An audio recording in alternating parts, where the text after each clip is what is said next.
कटता कहाँ से? नीचे वाली माउस हो जाएगा तो। चलो ठीक। तो हम लोग, दीपशिका को आवाज आ रहा है मेरा? मैं म्यूट नहीं हूँ तो? हाँ। तो आवाज आ रहा है अगर, तो बढ़िया बात है, अच्छी बात है। तो पिछले क्लास तक जहां तक पढ़े थे आप लोग को याद है तो? रखिए उसको। तो पिछले क्लास तक जहां तक पढ़े थे याद है तो आप लोगों को, आई होप आप लोग को याद होगा कुछ चीजें। इस क्लास में बहुत ही टफ चीजें करने वाला है, देखो। जब तक किसी चीज का मैथमेटिकल इंटरप्रिटेशन नहीं पढ़ेंगे, चीजें हमें समझ आएंगी, हम एग्जीक्यूट भी कर सकते हैं, पर हमारे पास उतना नॉलेज नहीं होगा कि चीजों के साथ छेड़छाड़ कर पाए, ठीक है? तो इसलिए हमको बहुत जरूरी है कि हर चीज का मैथमेटिकल इंटरप्रिटेशन समझे। पिछले बार बायस के बारे में बात कर रहे थे, जो आप लोग को समझ भी आ गया था आई थिंक से, कि भैया बायस क्या होता है। इंटरसेप्ट चेंज करने में काम आता है बेसिकली, और कुछ ज्यादा काम नहीं है बायस का। जनरली हम लोग बायस को 1 रखते हैं, ठीक है? क्लियर है? यहाँ तक आई थिंक आप लोग को याद होगा और समझ भी आ गया होगा। अच्छा, इसमें जो एक्टिवेशन फंक्शन में है ना, मैं एक बहुत इंपॉर्टेंट एक्टिवेशन फंक्शन में से छूट गया है। वो मैं बता दे रहा हूँ फटाक से। वो है 10H। 10H जो होता है ना, उसके साइड में लिख दे रहा हूँ। वो है 10H। 10H जो होता है ना, 10H is a very good thing. ठीक है, 10H का ग्राफ जो होता है, मैं जो पिछले बार सिग्मॉइड का बताया था ना, वो वाला ग्राफ 10H का होता है कुछ इस प्रकार से। ये 1 है और ये -1 है, इनके बीच में लाई करता है 10H, ठीक है? ये भी एक्टिवेशन फंक्शन है। और सुनो, एक्टिवेशन फंक्शन का काम है न्यूरॉन्स को एक्टिवेट करना। इसका बेसिकली क्या मतलब है, हम लोग तब समझ पाएंगे जब हम लोग पढ़ेंगे मल्टी लेयर न्यूरॉन्स। अभी तो हम लोग एक लेयर में ही खेल रहे हैं, कि हमारा एक ही लेयर है और उसमें अलग अलग चीजें करने की कोशिश कर रहे हैं। बट जब मल्टी लेयर न्यूरॉन पढ़ेंगे ना, तो हमें पता चलेगा कि ये एक्टिवेशन का एग्जैक्टली काम क्या है, क्योंकि तभी हम जान पाएंगे कि नेक्स्ट लेयर में कैसी चीजें इंफॉर्मेशन पास हो रही है, ठीक है? अभी तो एक ही लेयर के बारे में पढ़ रहे हैं, और वो एक लेयर भी हम लोग मतलब अभी तक उतना कुछ खास पढ़े नहीं है। अभी एक लेयर भी समझने में बहुत सारा कॉन्सेप्ट बाकी है। अब देखो, फिर से शुरू करते हैं वही चर्चा जो जो छोड़े थे पिछले बार। मैं एक एक टर्म का मतलब बताने का कोशिश कर रहा था। तो हम लोगों को पता है कि जब भी हमारा बहुत सारा वेक्टर होगा, जिसमें इनपुट होंगी x1 x2 x3 x4 type का, और वो सब जाके एक समीशन फंक्शन में सम होगा, और सारे x के अपने वेट होंगे, जैसे W1 W2 W3 और W4, ठीक है? अपने अपने वेट्स होंगे, ठीक है? फिर ये समीशन फंक्शन से निकलेगा और एक एक्टिवेशन फंक्शन में जाएगा, जो हमने बहुत सारे एक्टिवेशन फंक्शन के बारे में चर्चा भी किया। और एक फाइनल आउटपुट निकलता है, जिसको ए बोलो, वाई बोलो, जो बोलना है बोल लो, है ना? ऐसा कुछ होने वाला है, ठीक है? तो एग्जैक्टली हम लोग करते क्या है, इस यहाँ से जो आउट, और एक बायस भी दिया जाता है यहाँ पे बी, जो ज्यादातर 1 ही लिया जाता है बहुत ज्यादा टाइम। और भी नंबर्स ले सकते हैं, इसमें कोई समस्या नहीं है। लेकिन यहाँ से जो नंबर हमको, जो चीज मिलेगा, जो इक्वेशन हमारे पास आएगी, वो कुछ इस प्रकार दिखती है, जिसके बारे में हमने बात किया था। x1 W1 W2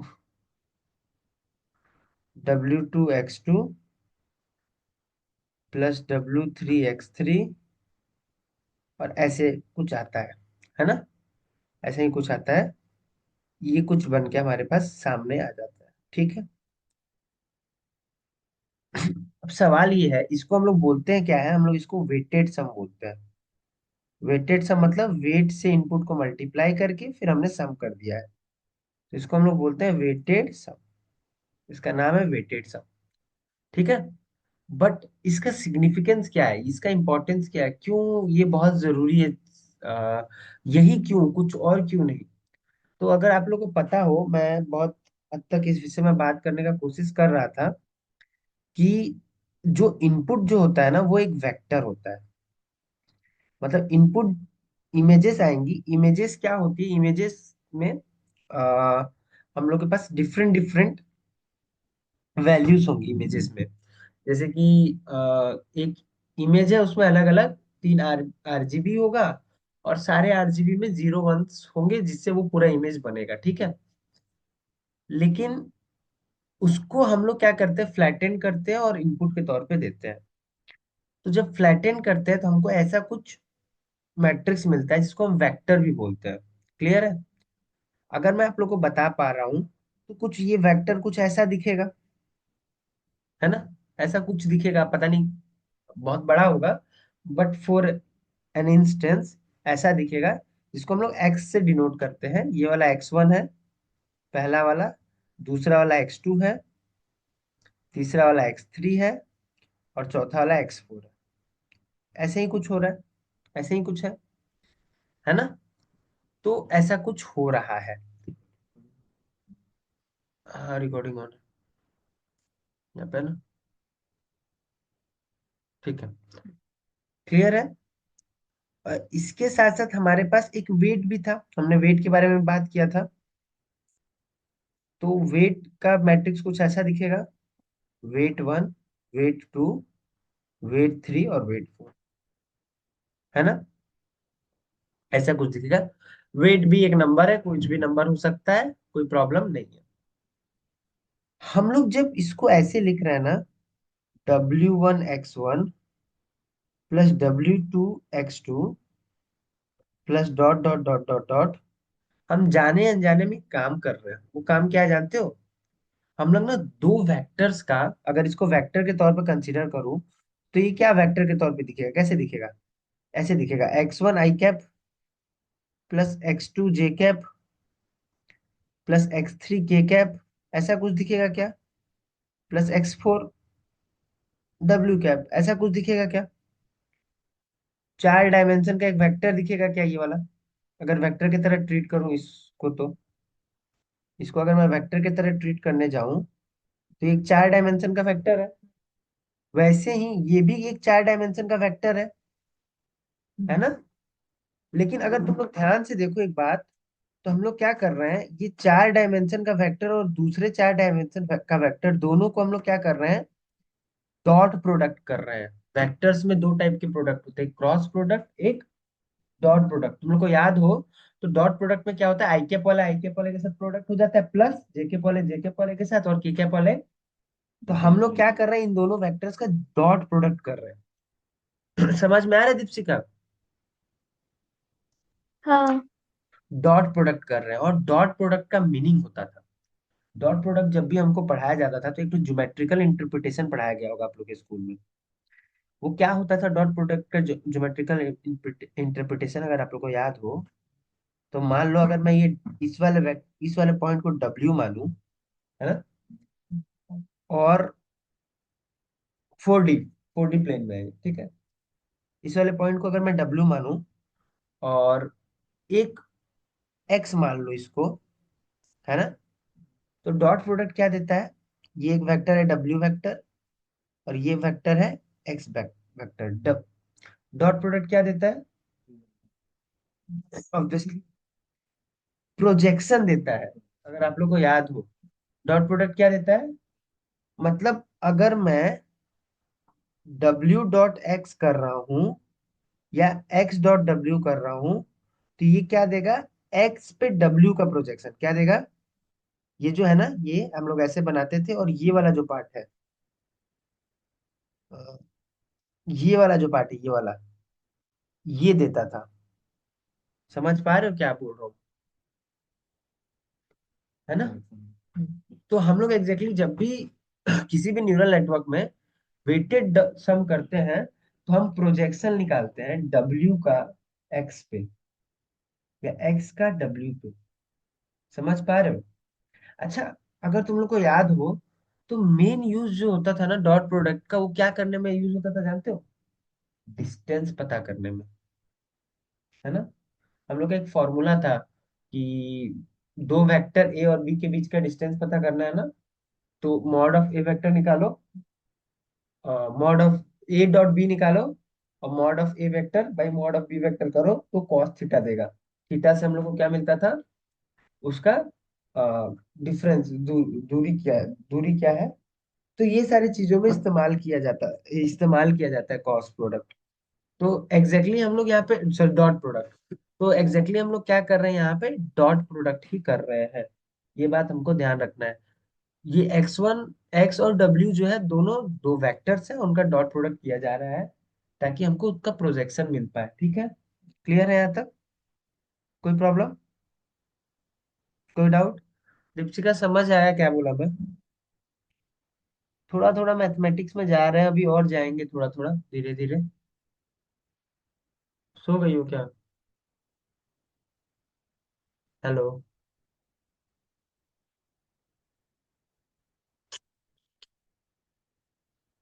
leave it. ठीक है, चलो। तो आगे क्या करना है, ये समझ में आगे क्या है एग्जैक्टली डॉट प्रोडक्ट? तो प्रोजेक्शन है। अब देखो हम लोग पूरा एक एक न्यूरॉन के बारे में समझ गए, जिसको परसिपिट। हम लोग तो अभी सिंगल इनपुट, हाँ से नहीं, अभी मल्टीपल इनपुट एक न्यूरॉन। मल्टीपल इनपुट न्यूरॉन के नॉलेज वेक्टर होता है, इस वजह से हमको वो सिंगल वाला भी वेक्टर ही है। सिंगल का कोई रोल नहीं है। अरे सिंगल इनपुट कैसे होगा, एक इमेज में तो बहुत सारे होंगे ना। तो समझाने के लिए बताया गया था कि एग्जैक्टली ये प्रोसेस होता है। इनपुट हमेशा मल्टीपल ही जाता है, सिंगल मतलब एक पिक्सल। वैसा कोई इमेज एग्जिस्ट, न्यूरॉन एक ही है केवल। अभी एक ही न्यूरॉन है। मान लीजिए सिंगल होता है, तो फिर भी डॉट प्रोडक्ट है वो, x1 y w1। वेक्टर का 1D है, 1D वेक्टर है ना? तो फिर भी डॉट प्रोडक्ट ही है वो। ठीक है, तो एग्जैक्टली है ये एक्स वेक्टर और डब्ल्यू वेक्टर का डॉट प्रोडक्ट प्लस बायस। ठीक है, प्लस बायस, और उसको एक्टिवेशन में डाला जाता है और फिर ए का वैल्यू आता है। ठीक है, ये इतना सा है, क्लियर इसके बारे में? पूछो मेरे से मगर मेरे को कुछ लिखना, मैंने कैसे वो पढ़े थे 11 12 में ना। वो होता है क्योंकि कॉस थीटा से रिलेटेड है वो। चलो ठीक है। दीपशिका आई कि अभी भी नहीं है? हेलो। कहाँ गई थी दीपशिका? डिस्कनेक्ट हो रहा था। तो ये पूरा छूट गया आपका? नेटवर्क। नहीं, आप कुछ कुछ बता रहे थे ना, ये वेक्टर प्रोजेक्शन है उसका डब्ल्यू और एक्स का। हाँ, तो आपको समझ आया है कि और एक बार? नहीं, कुछ कुछ बीच में नहीं, एक बार नहीं समझ आया। हाँ, तो ये पता है ना, हम लोग बस इतना सा बात किए हैं, और एक रिव्यू दे देता हूँ मैं, मतलब ओवरऑल सम एक तरीके से समझा देता हूँ कि देखो, जो ये है ना, ये एक इनपुट वेक्टर है, और ये एक है ना वेट का वेक्टर है। हम लोग इन दोनों का डॉट हाँ। प्रोडक्ट करते हैं। ठीक है, मेनली हम लोग डॉट प्रोडक्ट करके उसको बायस के साथ ऐड करते हैं, है ना? क्लियर है? और हाँ। उसके बाद से उसको हाँ। एक्टिवेशन फंक्शन में भेजते हैं। डॉट प्रोडक्ट का मीनिंग हम सबको पता है। डॉट प्रोडक्ट का मीनिंग होता है प्रोजेक्शन, किसी चीज का प्रोजेक्शन, है ना? क्लियर है? ओके। बस इतना हाँ। ही सी बातें थी। आगे चलते हैं थोड़ा सा, और कुछ कुछ बातें करते हैं, और मैं ये डॉट प्रोडक्ट का कॉन्सेप्ट को बाद में यूज करने वाला हूँ, यूटिलाइज करने वाला हूँ। ठीक है, तो इसलिए अभी दिमाग में बस बसा के रखो, मैं बाद में कुछ और चीजें समझाऊंगा इससे रिलेटेड। ठीक है, अब चलते हैं। पहला इंपॉर्टेंट चीज जो हम लोग फर्स्ट एक ही न्यूरॉन के साथ कर रहे हैं, एक ही न्यूरॉन के साथ कर रहे हैं। तो अच्छा, पता है तुम लोग को एक न्यूरॉन को ना परसिपिटॉन भी बोलते हैं। परसिपिटॉन की क्या प्रोनाउंसिएशन पता नहीं, बट वो बोलते हैं ऐसा परसेप्ट्रॉन। कुछ। Perceptron, very good. परसेप्ट्रॉन बोलते हैं। तो हम लोग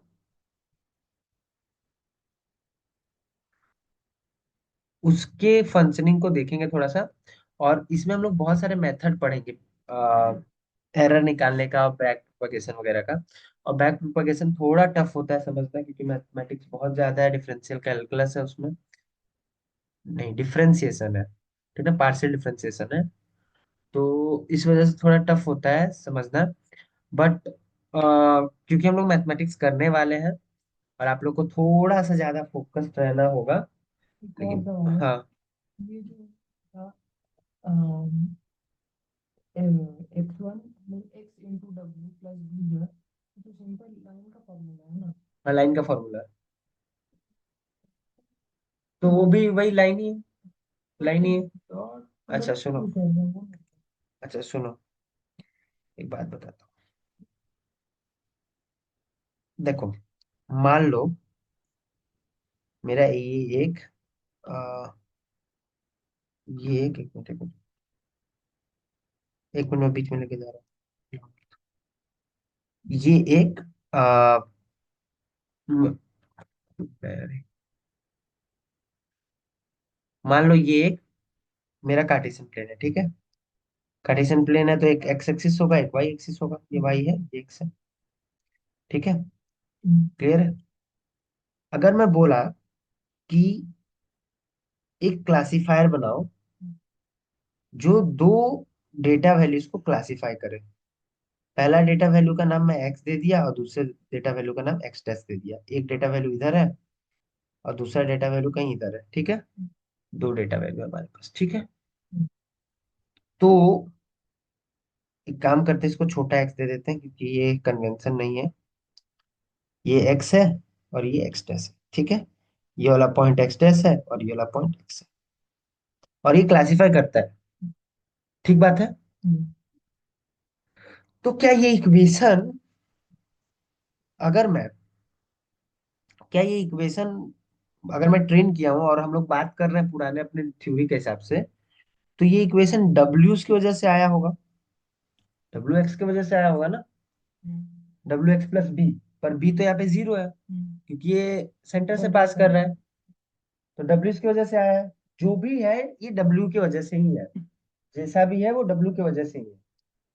अच्छा, अगर वो पॉइंट जो क्लासिफाई करना है, अगर इस पे होता, किस पे होता, इसी वाले पे होता, ठीक है, तब डब्ल्यू एक्स का वैल्यू निकालता तो कितना आता, जीरो आता। अरे अगर ये लाइन पे है तो इस लाइन का इक्वेशन क्या है, डब्ल्यू एक्स इक्वल टू कुछ है, वाई है ना। तो अगर मैं वो पॉइंट इस लाइन पे होता तो वैल्यू क्या आना चाहिए, डब्ल्यू एक्स का वैल्यू जीरो आना चाहिए।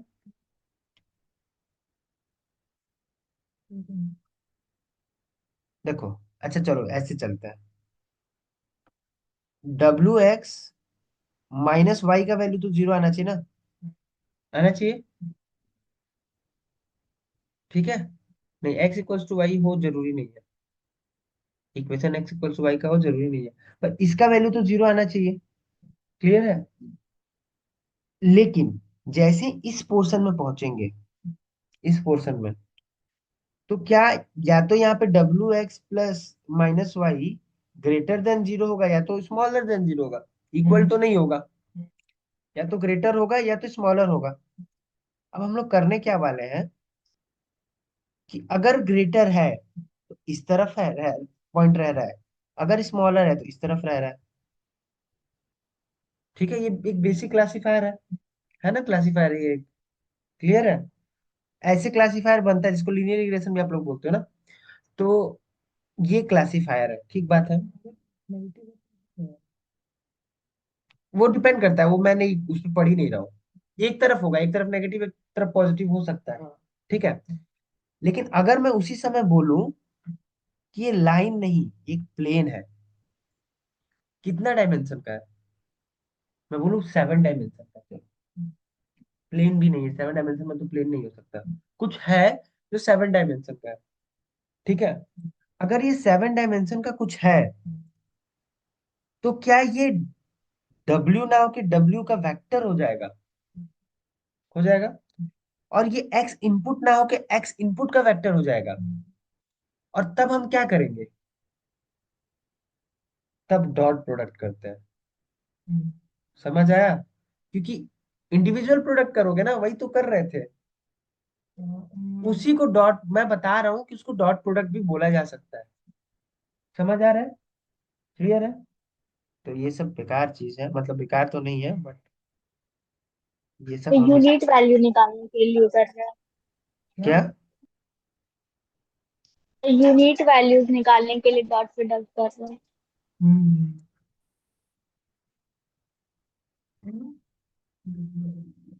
W1 X1 जितना समझो उतना समझ के रखो, डॉट प्रोडक्ट जिसको नहीं मतलब तुम नहीं सुनी तो छोड़ दो, ठीक है, हम लोग बाद में बात कर लेंगे उसके ऊपर, ठीक है। मैं डॉट प्रोडक्ट पे जाऊंगा, अच्छे से जाऊंगा, लेकिन अभी के लिए यहाँ पे ध्यान दो। देखो हम लोग करने क्या वाले हैं एग्जैक्टली, एक सबमिशन है और इसमें बहुत सारे वैल्यूज जुड़े हैं और हेडिंग है अभी इसका फॉरवर्ड, इसका हेडिंग है फॉरवर्ड पास, ठीक है।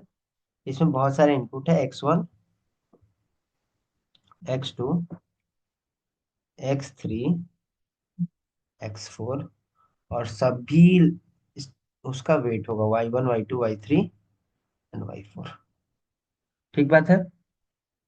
और फिर ये एक एक्टिवेशन फंक्शन में जाएगा और फिर ये एक वैल्यू, ठीक है। अब देखो मान लो मेरे को यहाँ पे वैल्यू चाहिए 10, क्या वैल्यू चाहिए, टारगेट वैल्यू इसको बोलेंगे, इसको क्या बोलेंगे,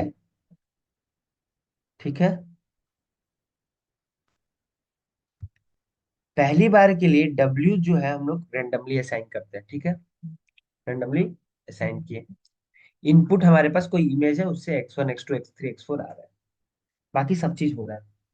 पर क्या फर्स्ट टाइम में ही मेरे को टारगेट वैल्यू 10 मिलेगा, क्योंकि रैंडम है तो मिलने का चांस नहीं है, बहुत कम है, अगर मिला भी तो, है ना।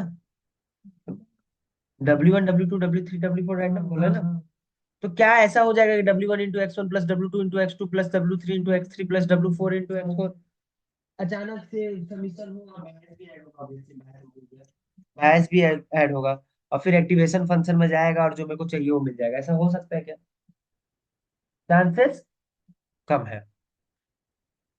तो हम किसको किसके वैल्यूज को फिक्स कर सकते हैं, हम W के वैल्यूज को फिक्स कर सकते हैं, ठीक है, ताकि जो हमको डिजायर्ड आंसर है वो मिले, टारगेट आंसर मिले, ठीक है। समझ पा रहे हो क्या बोल रहा हूँ मैं। अब होने क्या वाला है इसमें कि जब पहली बार हम इस चीजों को लेके गए, एक इमेज को डाले और कुछ वैल्यू मिला, ए मिला या आउटपुट ओ मिला, इसको हम लोग बोलते हैं फॉरवर्ड पास, ठीक है।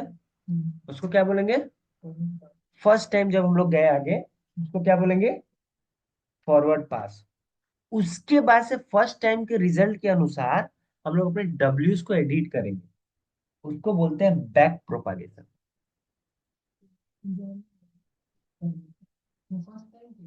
हाँ, फिक्स नहीं कर रहे थे, रैंडमली ले रहे थे। हाँ, सब सब नहीं, डिफरेंट भी ले सकते हैं।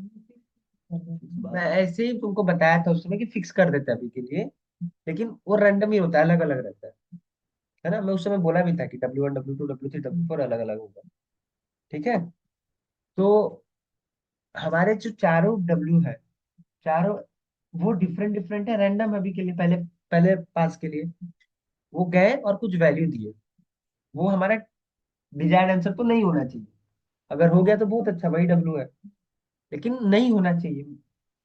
तो जो टारगेट वैल्यू है और जो आउटपुट आ रहा है उसमें डिफरेंस होगा, उस डिफरेंस को देखते हुए हम कंप्यूट करेंगे, क्या कंप्यूट करेंगे, कि W की वैल्यू को कैसे फिक्स किया जाए। वो जो वापस से कंप्यूट करने वाला सीन है ना, उसी को बोला जाता है बैक प्रोपागेशन। समझ में आ रहा है। ऑब्वियसली हम हाँ। लोग सुपरवाइज लर्निंग कर रहे हैं, तो टारगेट वैल्यू पता है। हाँ, हाँ, डिफरेंस देखने के तरीके हैं अलग अलग, ठीक है। डिफरेंस देखने के लिए बहुत सारे तरीके हैं, एक ट्रांसपोज वाला तरीका, W2 X वाला, बहुत सारे तरीके हैं। पर एक जो इम्पोर्टेंट तरीका है जिसके बारे में हम लोग चर्चा करेंगे और जो बहुत ज्यादा इम्पोर्टेंट है, ठीक है, वो ये है कि हम स्क्वायर स्क्वायर मीन एरर निकालेंगे, क्या निकालेंगे,